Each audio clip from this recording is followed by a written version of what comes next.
안녕하세요. 부자노트입니다. 오늘은 하반기 부동산 시장의 상품별로 전망이 어떻게 될지 한번 예측해보는 시간 갖도록 하겠습니다. 그럼 바로 시작하도록 하겠습니다. 하반기 부동산 시장 여러 이슈들이 있는 상황 속에서 부동산 상품별로 전망이 어떻게 될지 한번 알아보려고 하는데요. 이전 영상에서는 부동산 시장에 영향을 줄 이슈들 총 정리해봤고, 그래서 그 이슈들이 궁금하신 분들은 이전 영상 보시면 될 것 같고, 오늘은 그런 이슈들이 있을 때 상품별로 전망이 어떻게 될지 한번 알아보도록 하겠습니다.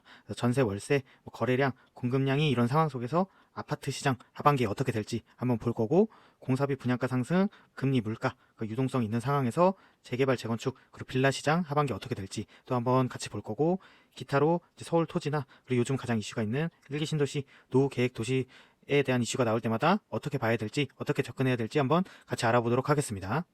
전세, 월세 시장은 이제 이전 영상에도 말씀드렸다시피 52주, 53주 지속 거의 1년 가까이 지속 상승하고 있는 상황이고, 가면 갈수록 작년보다도 올해가 더 전세 매물이 부족하고 수요는 매물은 감소하고 있고 수요는 증가하고 있는, 그래서 호가도 상승하고 있는 그런 시장 분위기를 보여주고 있다라고 간단하게 보시면 될 것 같습니다.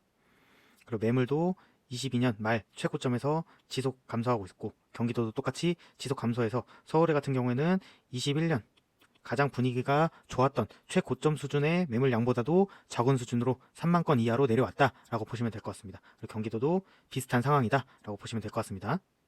뉴스 기사들 좀 보시면 아파트 전세가 없다라는 얘기 꾸준히 나오고 있고, 전세 대책이 나오기로 했는데 연기가 된 상황이고, 4년차 갱신 수요가 많은 해이기도 하고, 그리고 전세 이어서 월세, 그리고 빌라 전세, 빌라 월세 이쪽까지도 밀려서 퍼져나가고 있는 상황이라고 보시면 될 것 같습니다.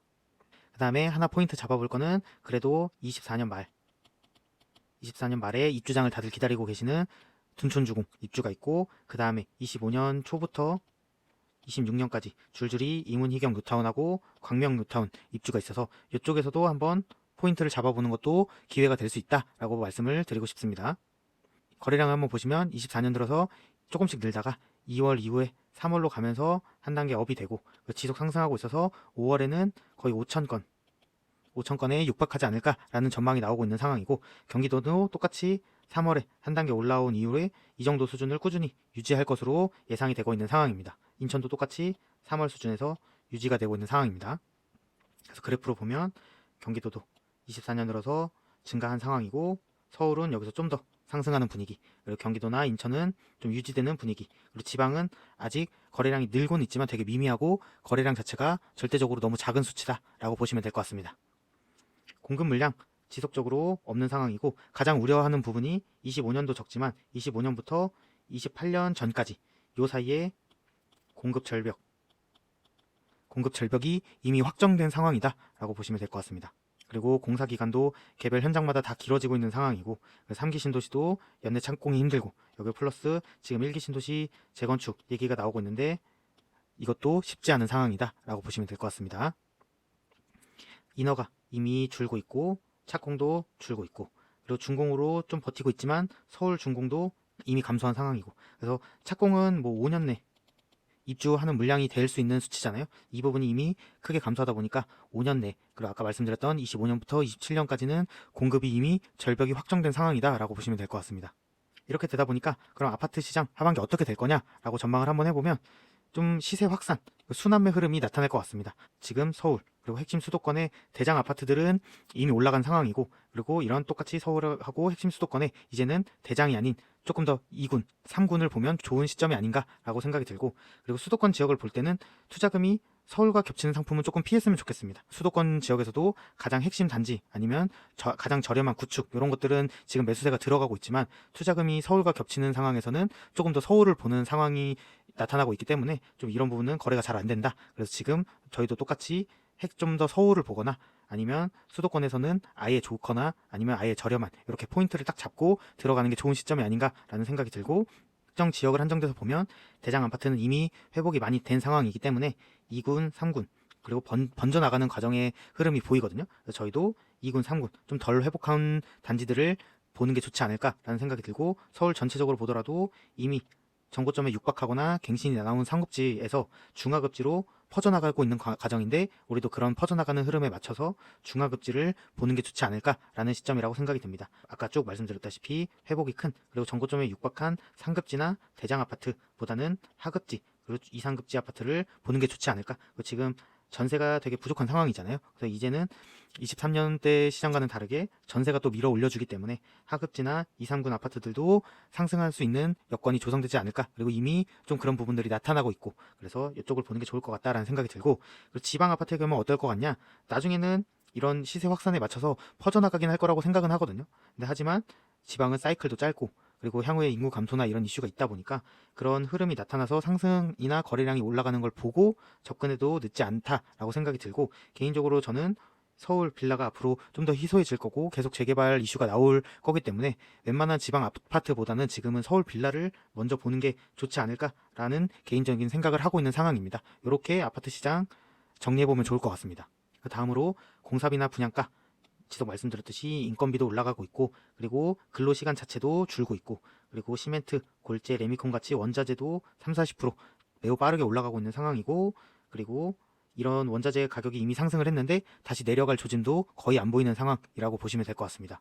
그리고 분양가 상승도 제가 저번 영상에도 보여드렸지만 이제 곧 분양을 하거나 분양할 예정인 단지들의 분양가도 이제 은평도 12억에서 13억, 홍제도 15억, 공덕 1구역이 17억, 오히려 공덕 1구역이 분양가가 싼 느낌을 보이는 시장으로 바뀌었다라고 보시면 될 것 같고, 목동도 20억 얘기가 나오고 있고 둔촌주공 입주권 거래도 22억, 그리고 이문희경이나 광명, 구성남도 11억에서 12억의 분양가를 보이고 있는 상황이라는 거 보시고 저희도 시세 기준을 이렇게 좀 상향해서 봐야 되지 않을까. 이런 분양가가 또 하방 지지 역할을 충분히 하기 때문에 이렇게 시세 기준을 다시 잡아야 되지 않을까라는 생각이 들고, 여전히 계속 안 좋은 상황이죠. 안 좋은 상황이고 공사비나 공사비 갈등 그리고 공사비 합의 그리고 대안이 또 없다 보니까 공사비 인상을 대부분 수용하고 있고 이런 상황입니다. 그래도 하급지는 아직 이런 분담금 때문에 아직 싸우고 있는 상황, 또 이런 것들 때문에 또 공급이 더 지연되고 있는 상황이다 라고 보시면 될 것 같습니다.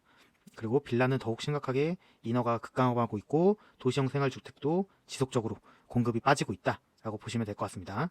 그래서 빌라 거래가 최근에 원래는 아파트랑 비슷하게 같은 주거 상품이다 보니까 같이 움직이다가 전세 보증보험 가입 그리고 역전세 이슈가 있다 보니까 이때부터 좀 다른 길을 가다가 최근에 아파트 거래 상승에 맞춰서 빌라 거래도 소폭 늘어난 걸 볼 수 있습니다.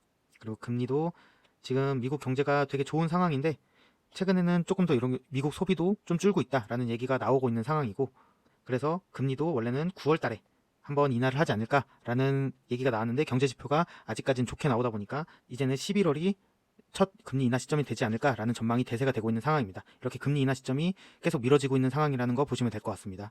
대신에 유동성은 어떠냐? 지금 유럽도 금리 인하를 먼저 할 거다라는 얘기가 나오고 있고 이에 맞춰서 자산시장도 계속 상승세를 보이고 있고, 그리고 중국도 그렇고 미국도 그렇고 유동성을 계속 늘리는 방향으로 가고 있고, 일본도 국채 매입을 통해 유동성을 공급하던 나라였죠. 이런 부분이 엔화 약세 때문에 조금은 줄일 거다라는 얘기가 있지만 그래도 계속적으로 하고 있는 나라 중에 하나다. 전 세계가 유동성을 풀고 있다라고 보시면 될 것 같습니다. 한국도 똑같이 유동성을 풀고 있는 상황이라고 한번 체크하고 넘어가시면 될 것 같습니다. 이런 상황을 다 조합해보면 재개발, 재건축, 그리고 빌라 시장은 어떻게 될 거냐?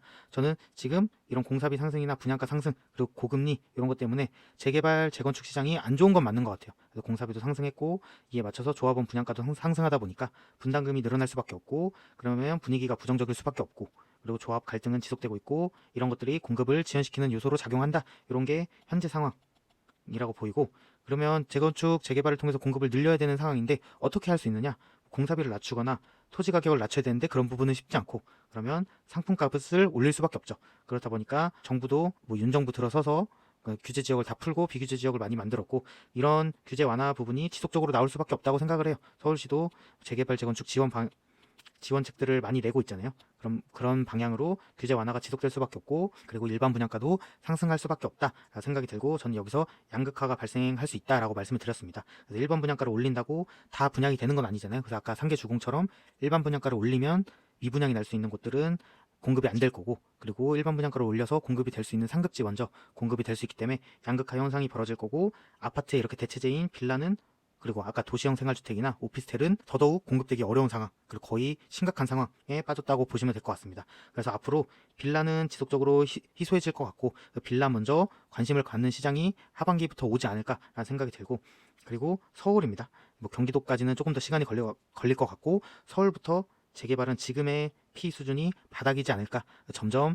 상승하고 사업성이 있는 구역들부터 매수세가 들어오면서 피가 상승하는 흐름이 하반기부터는 나타나지 않을까라는 생각이 들고, 재건축도 저는 재개발처럼 좋다고 생각을 하는데, 여전히 재초안이라든지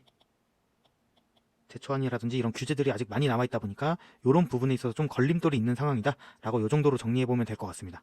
그 기타 내용으로 서울 토지는 지속적으로 총주택 대비 단독주택, 서울의 토지를 많이 깔고 있는 것들이 지속적으로 줄고 있다. 그래서 서울 토지는 희소해질 거다라고 얘기를 드리고 싶고, 그리고 일기 신도시 지금 가장 이슈죠. 그리고 지금 분당을 필두로 지금 매수세가 가장 활발한 지역이라고 말씀드리고 싶은데, 여기도 이런 순서대로 또 할 거고, 그래서 지금 5월달에 기준이 나온 거죠. 그래서 6월달에 지자체별로 세부 지침이 나올 예정이고, 24년 말에 이제 공모를 통해서 지정할 예정인데, 그래서 27년, 30년에 착공하고 입주한다고 하는데, 저는 이런 일정에 맞춰서는 좀 불가하지 않을까라는 예상을 하고 있습니다. 그 노후 계획 도시도 똑같이 이렇게 쭉 있는데, 저는 개인적으로 사업성이 되는 곳들, 그래서 서울 먼저 보시고 경기도의 좀 핵심 지역들 먼저 관심 가져보는 게 좋지 않을까라고 말씀드리고 싶습니다. 서울 토지나 일기 신도시, 노후 계획 도시는 어떻게 될 거냐?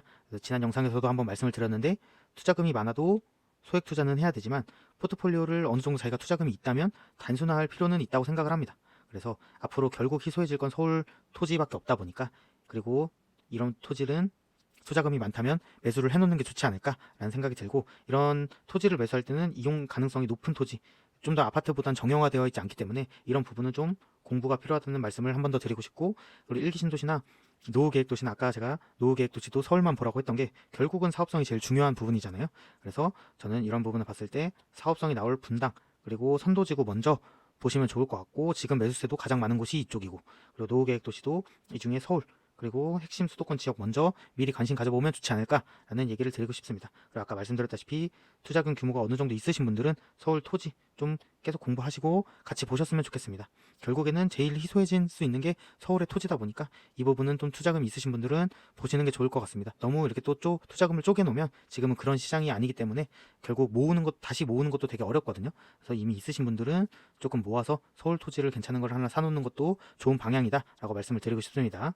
하반기 이렇게 부동산 시장에 있어서 상품별로 전망을 해봤는데요. 요약해보면 아파트는 지금은 서울, 그리고 핵심 수도권을 볼 때다. 그리고 이런 서울 핵심 수도권에서도 이제 대장 이런 곳이 아닌 2군, 3군, 그리고 중하급지를 볼 상황이다. 하반기는 전세 부족까지 같이 나올 거기 때문에 지금 2, 3군이나 중하급지가 더 회복될 상황 직전에 있다라고 말씀을 드리고 싶고, 포인트는 계속 말씀드리지만 덜 회복한 단지를 보는 게 좀 더 좋지 않을까라는 얘기 드리고 싶고, 지방은 아직은 아니다. 나중에 이쪽으로 거래가 들어가고 좀 상승세가 나오는 거 보고 들어가도 늦지 않다라고 말씀을 드리고 싶고, 개인적으로는 아까 말씀드렸다시피 지방보다는 앞으로는 서울 빌라가 더 유망해질 수 있다라는 생각을 개인적으로 하고 있습니다. 그래서 빌라 시장도 변곡점을 좀 지나는 중이 아닌가, 지금이 저점이라고 생각이 들고 앞으로는 점점 희소해지면서 올라가지 않을까. 그리고 특히 서울부터 재개발이 진행되는 곳들은 지금이 바닥이라고 생각을 하고 있습니다.